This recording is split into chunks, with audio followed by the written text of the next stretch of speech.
Okay, let's unpack this. If you follow the markets, you know when Michael Burry files his quarterly holdings, well, everyone pays attention. Absolutely. He's got that track record from '08. Exactly. But this Q3 2025 13F from Scion Asset Management, I mean, wow. It's not just an update. It feels more like a financial statement, a really loud one. It really does. We're talking a notional value here of, what, $1.38 billion? And it's such a dramatic shift away from anything resembling diversification. Totally. It's straight into these high conviction extremes. So today, we're diving deep into this. What's really going on with this portfolio? It's classic Burry in a way, but also taken to another level. It's what you call a barbell strategy, really bifurcated. Bifurcated. Okay, explain that. It's essentially split the portfolio in two. On one side, you have this massive, and I mean massive, directional short bet against a very specific sector, high-flying tech. And on the other side, highly selective, deep value, leveraged bets, mostly on, let's call it the old economy, things totally non-correlated. Got it. So our mission here is to really break down this barbell. We need to get under the hood of that huge short position. And understand the logic behind those seemingly smaller, but still explosive long positions on the other side. And crucially, let's clarify that term notional value right up front. Because $1.38 billion sounds enormous, but it works differently with options, right? That's super important for you, the listener, to grasp. Yeah. When we say $1.38 billion notional, most of that size is coming from put options. Orbits to sell. Exactly. So the notional value is the face value of all the stock he's betting against, the actual cash he spent on those options. Much, much smaller. But the leverage is immense. Immense. Yeah. Which makes the directional bet incredibly powerful. And risky, of course. Okay. So the big takeaway before we even get into the details is this portfolio is built for chaos. It's designed to profit from some kind of severe market dislocation. Yeah, it's structured to win big, whether we get a sort of deflationary tech crash or an inflationary old economy boom. Yeah. Whichever extreme wins out. All right, let's start with the elephant in the room, that massive short side. That's where the weight is. I mean, visually, if you map this portfolio, the concentration is just stark. Roughly 80% of that entire $1.38 billion notional value. 80%? Yeah. It's one gigantic directional bet against the artificial intelligence sector. Wow. Just wow. $1.1 billion in notional risk against AI. Which specific names is he targeting with these puts? I assume it's the big ones. Oh, yeah. The biggest target by far is Palantir, ticker TPLAUTR. That accounts for something like 66% of the whole portfolio's notional value. 66%. That's over $900 million notional on Palantir alone. $912 million, roughly. Huh. And the second big one, NVIDIA. Another, $187 million or so? Yeah. About 13.5% of the total. Okay, Palantir and NVIDIA, those aren't fringe players. They're right at the heart of the AI excitement. Exactly, which tells you this isn't just him saying, oh, the PE ratios look a bit stretched. No way. This has to tie into those warnings he's been making publicly, right? About bubbles, and specifically that term, circular financing. That's got to be it. That's the forensic angle here. This huge short position is basically an argument questioning the quality of the revenue, the sustainability of the growth driving this whole AI boom. Circular financing. Explain that mechanism again. How does it work? And why does it remind people of, say, the vendor financing issues before the dot-com crash? Right. So the concern is this kind of self-reinforcing loop. Think about NVIDIA, the chip maker.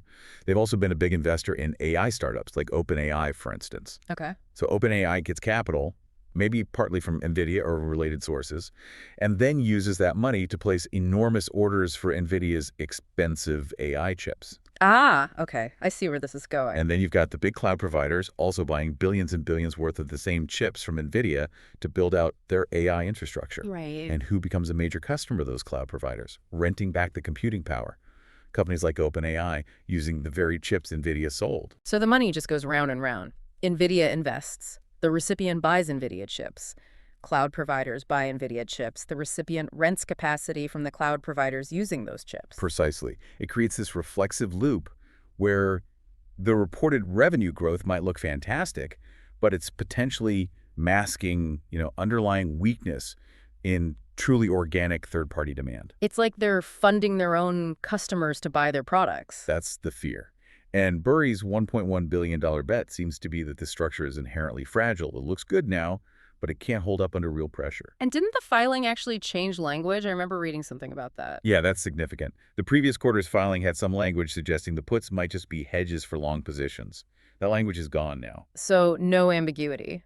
None. This looks like a clear, unhedged, directional bet that this AI structure is going to correct. Hard, #tag2, the asymmetric barbell and cyclical defensive calls. Okay, so one side of the barbell is this enormous, aggressive short against the new economy AI barlings. But if he's that bearish on tech, why have a long side at all? Why not just sit in cash? Well, that's the elegance or maybe the complexity of the barbell strategy, isn't it? He's not just betting on one thing happening. He wants to win either way. Or at least win if either extreme plays out. The long side is designed to profit from a completely different scenario, one that might even contradict the tech collapse thesis. Okay, so what's he using for that? More options? Yes, but call options this time. Leverage bets for price increases. And they're designed to profit if we see, say, sticky inflation and rotation back to basics. Interesting. So what are the big calls making up this counterweight? Two main ones stand out. First, a pretty hefty call position, about $61.5 million notional on Halliburton, ticker HAL. Halliburton, wow, that's about as far from NVIDIA as you can get. Energy services. Exactly. It's the ultimate old economy, cyclical play. It's a leveraged bet on real assets, on energy, on the idea that maybe we're heading into a period of sustained inflation. Where physical stuff matters more than software again. Right. Where commodities and infrastructure come back into favor. It's a hedge against the deflationary outcome his short bets would profit from. Okay, that makes sense. And the second big call? Pfizer, ticker PFE. Even bigger, around $153 million notional value on those calls. Pfizer. So big pharma, defensive. Totally defensive. A classic fallen angel. A healthcare giant with stable, non-cyclical cash flows that the markets kind of ignored during this AI frenzy. So if the economy slows or if that inflation does stick around... Money tends to flow into these kinds of safe, cash-generating businesses. So PFE acts as this defensive ballast. So let me summarize the asymmetry here. He wins massively if the AI bubble pops, leading to a tech collapse, maybe deflationary pressures. That's the puts. Correct. The PLTR and NVDA puts cash in big time. But he's also positioned to win. If inflation stays high, maybe the economy avoids a deep recession, but capital flees growth for value. Then the Halliburton and Pfizer calls potentially pay off handsomely. It's about capturing dislocation whichever way the market breaks. Okay, beyond those big macro bets via options, the rest of the portfolio is actually pretty small in comparison, but very selective. Yeah, individual stocks and one preferred stock. This is where we can apply that deep value, great company scorecard framework we use. Right, because Burry loves things that look cheap. But we always need to ask, is it cheap for a reason? Is it actually a good business? Exactly. But first we need to pull one name out because it doesn't quite fit the standard analysis. That's Bruker. Ah, Bruker. He didn't buy the common stock, right? He sold that. Right. Sold the common, BRKR, and instead bought about $13 million worth of the preferred stock, BRKRP. Okay, that's a classic special situation, capital structure arbitrage, basically. That's the perfect term for it. Yeah. He's playing the difference between securities from the same company. He's swapping the volatility risk of the common equity. For what? A fixed payment? For a secure, fixed income-like yield. That preferred stock pays a 6.375% dividend. So he's locking in income, reducing risk, stepping away from the equity market's gyrations with that specific holding. Got it. De-risking. Okay, now let's get to the actual common stocks we can run through our scorecard. Let's start with SLM Corporation. Sallie Mae. Sallie Mae, oh yeah, this screams Burry. It's the classic contrarian cigar butt kind of play. Looks cheap on the surface. Definitely. Passes basic valuation metrics, low PE, low PEG ratio, looks undervalued on a DCF. And profitability metrics like return on equity, through the roof. Average ROE over 5 years is like 34.5%. Wow. So statistically, it looks like a steal. It does, but that's why the scorecard is crucial. What's underneath those numbers? And what did we find? Well, it's a bank, right? Or a pseudo loan company. Basically functions like one. And the structure is just loaded with leverage. How much leverage? Debt to equity ratio around 2.9. I mean, banks always use leverage, but that's high. Yeah. I mean, those great returns are really dependent on borrowed money, and the whole thing is super sensitive to economic downturns or credit issues. So the verdict. On our great company checklist, it's a catastrophic fail. It's cheap, yes, but it's high risk, heavily leveraged, not a quality compounder, more of a gamble. Okay, cheap, but not great. Let's flip to another one. Molina Healthcare, 1MOH. This one felt different, more like GARP growth at a reasonable price. Yeah, Molina fits that GARP mold much better.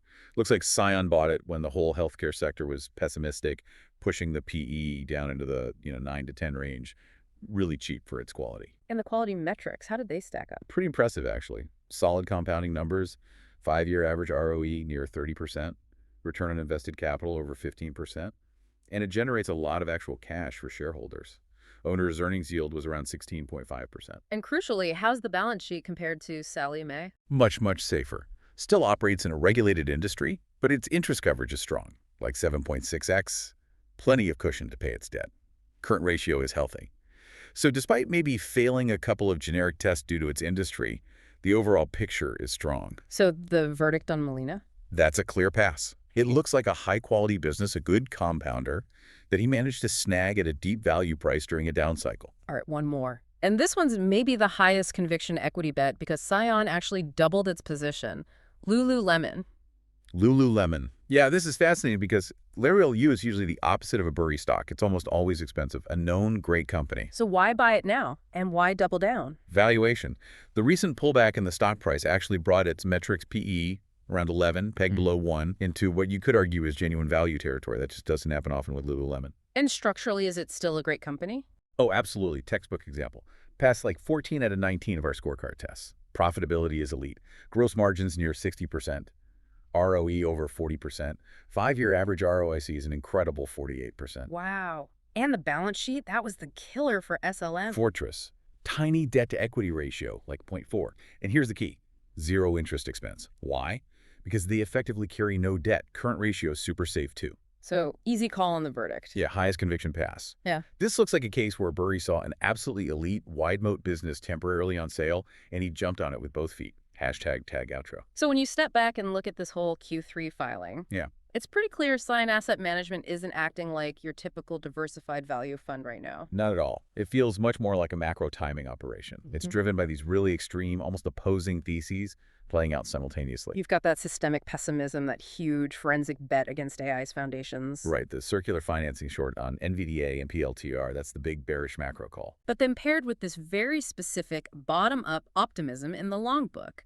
And even there, it's sharply divided. Exactly. You see the clear distinction between the highly leveraged, just statistically cheap cigar butt like Sallie Mae, which failed our quality checks. right, versus the truly elite, wide moat compounders like Lululemon and Molina, which passed with flying colors, bought when they were unusually cheap. They're just totally different kinds of bets. This whole approach gives you, the listener, a really powerful lens, I think, for looking at your own investments or just understanding the market. It really does. The Scion Barbell kind of forces you to ask two separate questions about anything you're considering.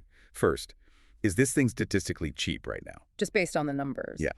But then the second, maybe more important question, is this structurally a great company? Does it have strong balance sheet, a real moat, good returns on capital? Because the answers can be very different.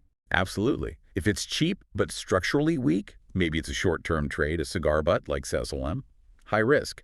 But if it's both cheap and great, that's rare. That's where you get conviction, like the LULU position. So here's a final thought for you to chew on. When the next market storm hits and things start looking cheap across the board, will you be able to tell the difference? Can you separate the genuinely high-quality businesses that are just temporarily on sale, the Lululemons, from the structurally flawed companies that were maybe cheap for a good reason, all along the Sallie Mae's? Because making that distinction, well, that's often the difference between finding a true multi-bagger investment and just, catching a falling knife.